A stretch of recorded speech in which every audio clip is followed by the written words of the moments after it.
Praise the Lord. இன்னைக்கு நம்ம என்ன வசனம் பார்க்க போறோம்னா, சங்கீதம் 23 1 6 வசனம் வாசிக்க கேட்போம். கர்த்தர் என் மேய்ப்பராயிருக்கிறார், நான் தாழ்ச்சி அடையேன். அவர் என் புல்லுள்ள இடங்களில் வைத்து அமர்ந்த தண்ணி அண்டை கொண்டு போய்விடுகிறார்.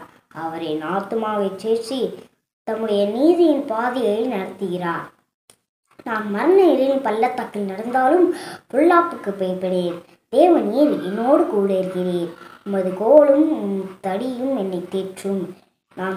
என் சத்துருக்களுக்கு முன்பாக நீர் ஒரு பந்தியை ஆயத்தப்படுத்துவீர். என் தலையை எனக்கு அபிஷேகம் செய்கிறேன்.